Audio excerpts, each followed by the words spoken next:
All right, it's time to get started. It is Wednesday in December, and that means that the focus of our paraliminal listening is on anxiety-free session B. Yesterday, we talked quite a bit about the idea of the importance of anxiety-free, and today there are some essential distinctions that I would like to offer you. This particular paraliminal is very deep in many, many ways. So let me break down a couple of the key ideas that may really help you understand why this is such a powerful idea. Let me first start by talking about the human mind and the principles by which it makes sense of the world. They're called universal modeling principles. The brain, taking in information, naturally deletes, distorts, and generalizes. That means any information that's coming in, it's got to cut it up and make sense of it really, really fast. Now, one of the things that happens with fears and ultimately phobias is that the human mind uses the information of a particular experience, responds in a way in order to feel like it survived that experience, but then generalizes it into a lot of other contexts. I'll give you an illustration. There was a woman who had been kind of sick physically, a lot of headaches. She took an overdose of pain relievers, went out with her family to a situation, and started having a panic attack when they were out in an open space. And what she thought was, oh my goodness, what if this happens when I'm in this situation and that situation, here and there, and all these other places? What if I had that level of a panic attack in other places? And guess what? Of course, now that the mind has imagined it, it generalized it, prepared her for it, and then would have a tendency to trigger that anxiety response in anticipation of an event that she was headed to. I worked with another woman who had a phobia of being on airplanes. And now, what appears to the mind is you see an airplane or you think of getting on an airplane to fly, and you have this triggered response of an anxiety attack.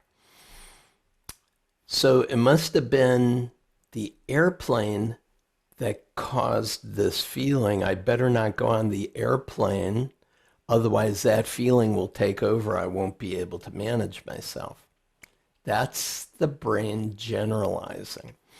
Within a couple of minutes, I was able to remove that phobia, and all the phobias she had about the same level of anxiety in a bus or a train or a car, couldn't be in the back seat of a car because she'd be too anxiety ridden. It all disappeared. It was really quite remarkable.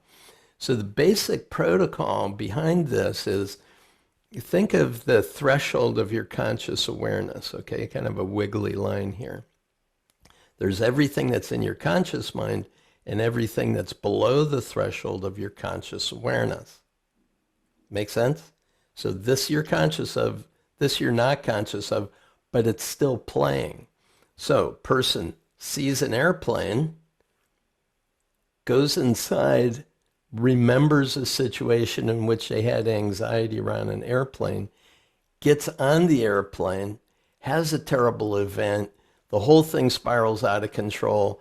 They're in the airplane as it blows up or whatever happens, and then they come back to conscious awareness with this total anxiety attack, this panic attack. Now, they weren't aware of any of those pictures, any of those feelings. They only associated the airplane there with the anxiety here. No idea that all the other things were happening out of consciousness. So if you understand that as the basic mechanism for many of our phobic responses, or our big anxiety responses about specific items or things or situations that we're heading into, then the idea is to change what we're doing out of consciousness. Now, the second thing you need to know about is something called association and disassociation. So right now, you are in your body, you're seeing through your eyes, you're listening through your own ears, and you could become aware of the feeling of your feet and the chair that's behind you, under you, etc. That's associated present awareness. Now, the other thing you could do is you could remember a time when maybe you were swimming. And I don't know what the situation was, whether it was a pool or it was at the beach or in a lake, at the ocean. Imagine yourself there and what it felt like to be in the water. And imagine the sounds, the water on your skin. Now, what you just did is you disassociated from the here and now. You went to another place. You disassociated from here. You went to another place and associated, stepped into your body in that other place. Now, this skill of associating and disassociating is very helpful. And what we want to do is we want to make sure that you're using that skill for your benefit. So you could disassociate from an anxiety feeling, associate with a resourceful feeling, and generalize that resourceful feeling into all the other contexts, situations, and circumstances in which you want or need them. Make sense?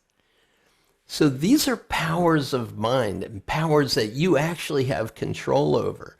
A lot of situations, we don't have control over them. I get onto an airplane, I don't have control of the airplane, right?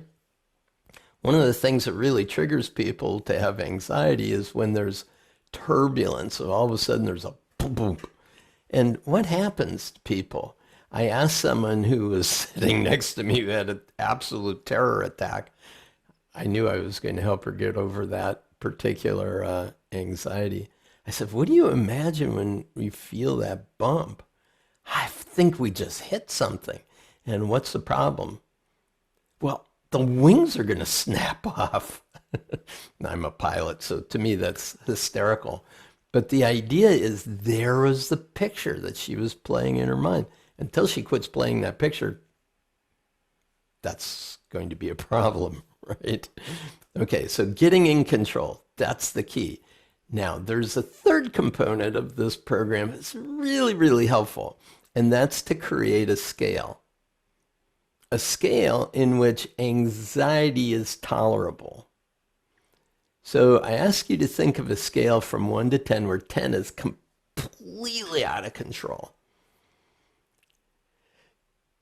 And 3 is, you don't even feel anything. It's no more anxious than wondering where you're going to get your next drink of water. I mean, it's a non-issue. So what's a manageable range? Most people will say between 4 and 7. So now what we have to do is we have to be able to ask, where am I on that scale? At any moment in time when you're feeling anxiety, it's not, oh, I just had an anxiety response. Now I'm completely out of control. No, I have a mild anxiety. I'm at a 4, 5, or 6. I don't like it, but I'm in charge. I'm okay. I can do some things. I can stand up. I can move around. I can shift. That's like right on the borderline. 8 is, I really need some help, right? But 4 to 7 is pretty manageable. So at any moment in time, you need to be able to ask yourself, how are you feeling right now? And take a situational awareness, monitor your state, and say, yeah, I'm at a 3 right now. Well, I'm hearing Paul Scheele's voice. I barely have my eyes open. I'm at a 1. This is Paul Scheele, right? And immediately you almost fall asleep. Well, the idea is that wherever you are at that moment, that's a good measure. Then when you do something to make it different, check in again. So I have a client, and he's owner of a big business, and he was having anxiety attacks in the middle of the night, couldn't get to sleep. It was as if, minute by minute, he was just trying to get through the next minute. I gave him that scale, totally changed his life right on the spot. He said, I could tell I was at a 6, and I didn't have to make it worse by imagining all the terrible things of being at a 10, which he had felt he had been at in the past. See, the mind has the ability to generalize and distort as well as delete. Deletes that you're resourceful, it distorts how bad the situation is, and then it generalizes it to all kinds of other situations. So to rein in the mind, to bring the mind back to an awareness of what's true, that's really essential. Now, the final thing that I need to explain to you is we don't want to have zero fear ever. We don't want to have an inability to sense situationally that something could be dangerous. But what we're making a distinction between here is real fear and mythical fears. You see, it's a mythical fear that every airplane is going to blow up when you get on it. The wings are going to snap off and it's going to spiral down and implode on the ground. You have heard statistics about how safe airplanes are.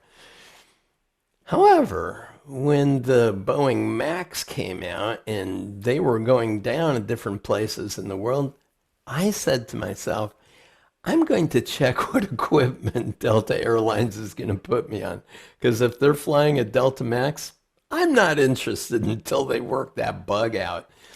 That's a real fear, right? There's real fears and there's mythical fears. Now, the big challenge that we have is when we have a mythical fear because of some situation that happened in our life and we've generalized it into all kinds of other situations and circumstances we might fear, then we have a faulty conclusion because we did something to protect ourselves. It protected us.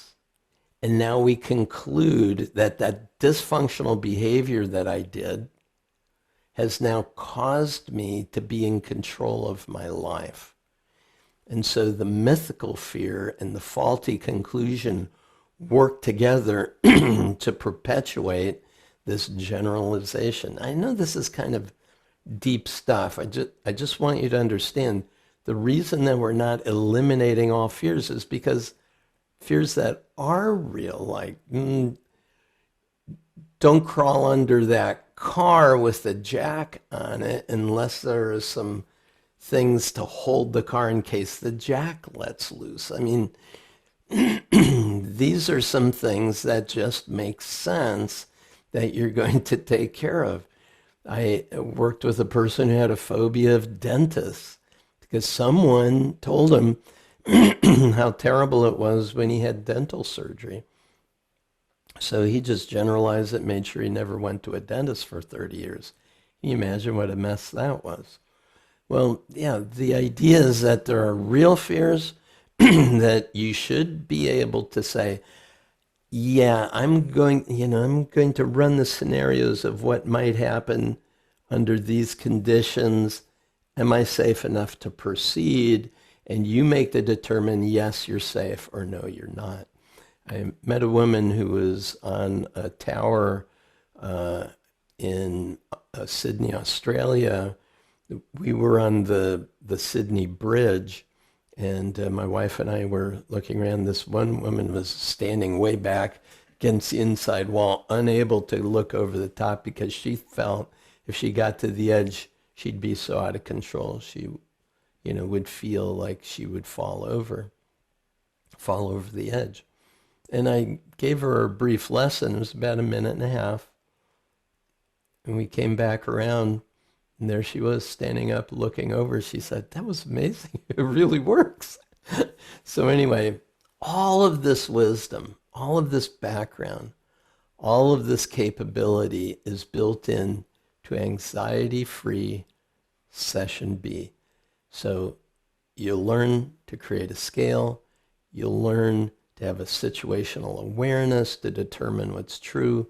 You'll be able to disassociate from anxiety responses and step into highly resourceful states. Yesterday I talked about stacking resourceful anchors so that they're available to you. Have those ready to go. Keep building those throughout the month of December. Enjoy your listening to Anxiety-Free Session B if you have it. Go ahead and listen to it as soon as you can. You're going to get additional value as a result of our playing together. Thanks very much for participating. We'll see you again tomorrow. Bye for now.